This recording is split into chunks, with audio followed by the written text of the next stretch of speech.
Olá! Hoje a gente vai mergulhar na história de uma das figuras mais fascinantes e, sem dúvida, controversas da psicologia, Wilhelm Reich. Ele começou como um dos alunos mais brilhantes de Sigmund Freud, sabe?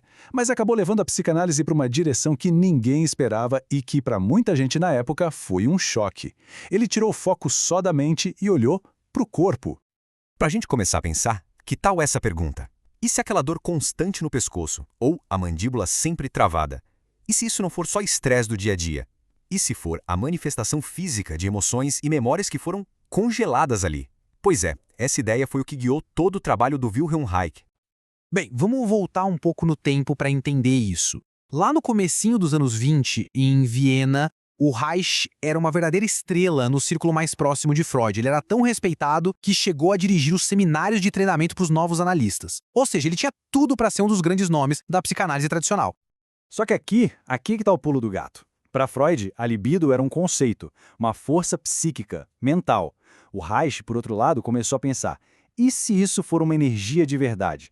Uma energia biológica que corre pelo corpo e que a gente pode até medir. Essa diferença, que parece pequena, foi a semente de toda a ruptura dele com o resto do pessoal.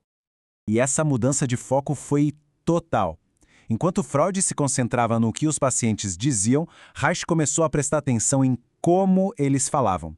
Ele via a postura rígida, a respiração curta, aquele olhar meio vago.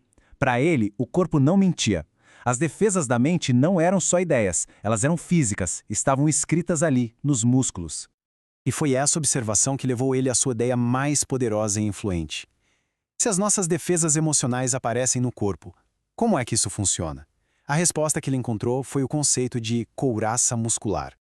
Então a lógica é a seguinte, para Reich, toda vez que a gente evita sentir algo, raiva, tristeza, medo, a gente contrai certos músculos. Sabe aquela mandíbula que aperta quando a gente está com raiva? Reich diria que isso é o começo da couraça. Com o tempo, essa contração vira um hábito, fica crônica, automática. E aí se forma uma verdadeira armadura que, sim, protege da dor, mas também impede a gente de sentir prazer, de sentir a vida pulsando. E a coisa fica ainda mais fascinante. O Reich chegou a mapear essa couraça em 7 anéis. 7 faixas horizontais que cruzam o corpo, dos olhos até a pelvis. E cada um desses segmentos estaria ligado a bloquear emoções específicas. Uma couraça no peito, por exemplo, poderia segurar o choro, a saudade, enquanto uma pelvis travada conteria a raiva e o prazer sexual. A terapia, para ele, era sobre dissolver esses anéis, um por um. E essa citação do próprio Reich resume perfeitamente esse paradoxo. A couraça é uma solução de sobrevivência, um jeito que o corpo encontra para lidar com traumas e dores. Mas o preço é alto. Uma vida com menos espontaneidade, menos alegria, menos capacidade de sentir prazer de verdade. A vida do Reich foi tão dramática quanto as suas teorias. E as ideias dele não surgiram do nada, né? Elas foram forjadas numa vida cheia de perdas, de conflitos e de muita perseguição. Olha só que trajetória. Esse cronograma mostra um padrão bem doloroso. Reich era brilhante, mas ele se recusava a se encaixar, e isso fez com que ele fosse expulso de todos os grupos importantes da vida dele. Os psicanalistas o expulsaram por ele ser político demais e focado demais no corpo. Os comunistas o expulsaram por ele ser focado demais em sexualidade. Foi uma vida de exílio que o perseguiu até o fim trágico lá nos Estados Unidos. E essa busca por uma energia biológica real o levou a seu trabalho mais controversal. E, no fim, a sua própria queda. Vamos tentar entender a teoria que acabou levando ele para a prisão e para a morte, a tal da energia orgone. Pois é, Reich acreditava que tinha finalmente descoberto a tal energia da vida que ele tanto procurava. Ele deu o nome de orgone e chegou a construir umas caixas, os acumuladores de orgone. A ideia era que essas caixas concentrassem essa energia do ambiente para fins terapêuticos, tratando de tudo, desde neuroses até doenças físicas mais graves. E foi aqui que a ciência dele bateu de frente com a lei. A FDA, que é tipo a Anvisa dos Estados Unidos, considerou os acumuladores uma fraude. O Reich, sempre desafiador, se recusou a ir ao tribunal. Ele dizia que a ciência não podia ser julgada por leigos. Essa atitude foi vista como desacato à corte e ele acabou preso. E num dos episódios mais sombrios da história científica americana, a FDA literalmente mandou queimar toneladas dos livros e publicações dele. Mas olha que curioso.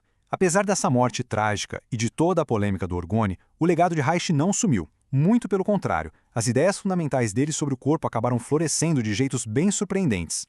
Repara só como as ideias de Reich estão na raiz de muitas terapias corporais que são super conhecidas hoje. A bioenergética, por exemplo, foi fundada por um aluno dele, o Alexander Lowen. O Rolfing, que foca no alinhamento postural, também ecoa muitos conceitos dele. E a própria ideia de que o corpo guarda as marcas do trauma, que hoje é central na psicologia, tem uma dívida enorme com esse trabalho pioneiro do Reich. No fim das contas, a grande sacada de Reich foi essa. Ele construiu a ponte entre a terapia da fala e a terapia que olha para o corpo. Ele foi um dos primeiros a dizer com todas as letras que para uma cura ser completa, mente e corpo têm que ser tratados juntos, como uma coisa só. E a gente termina com uma reflexão.